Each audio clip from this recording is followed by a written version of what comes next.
অন্নপূর্ণা ভান্ডারের জন্য দরখাস্ত কিভাবে লিখবেন?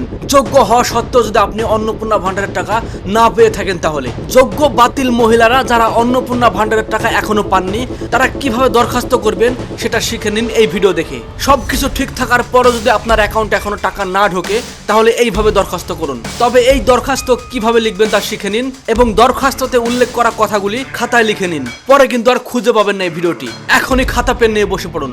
এছাড়া আজকের ভিডিওতে আপনারা জানতে পারবেন এই দরখাস্ত কোথায় জমা দিতে হবে এবং এই দরখাস্তের সঙ্গে কি কি ডকুমেন্টস দিতে হবে তা। যদি অন্নপূর্ণা ভান্ডারের টাকা পেতে চান তাহলে এই ভিডিওটি পুরোপুরি দেখুন। এই দরখাস্ত আপনি নিজেই খুব সহজে লিখতে পারবেন। আর অন্য কোনো ব্যক্তির কাছে লিখতে গেলে তারা আপনার কাছে 50 থেকে 100 টাকা নিয়ে নেবে। দেখুন বন্ধুরা, এটাই সেই দরখাস্তের ছবি। এখনই আপনারা এটা সাদা কাগজে লিখে ফেলুন। এটা আপনি সাদা কাগজে লিখেও জমা করতে পারবেন। এবং যত দ্রুত সম্ভব এই দরখাস্তের সঙ্গে আপনাকে যে সমস্ত ডকুমেন্টসগুলো দিতে হবে তা হলো আপনার আধার কার্ডের জেরক্স, ভোটার কার্ডের জেরক্স, ব্যাংকের অ্যাকাউন্টের জেরক্স, অন্নপূর্ণা ভান্ডারের অনলাইন ফর্ম ফিলআপের রিসিপ্ট কপি এবং এই দরখাস্তটা। তবে এই দরখাস্ত আপনাকে কোথায় জমা করতে হবে? এটা আপনি আপনার বিডিও অফিসে জমা করবেন। যোগ্য হওয়া সত্ত্বেও আপনার যে মা বোনেরা এখনো অন্নপূর্ণা ভান্ডারের টাকা পায়নি, এই দরখাস্তের খবরটি তাদের কাছে শেয়ার করুন, যাতে তারাও বঞ্চিত না হয় এই অন্নপূর্ণার টাকা থেকে।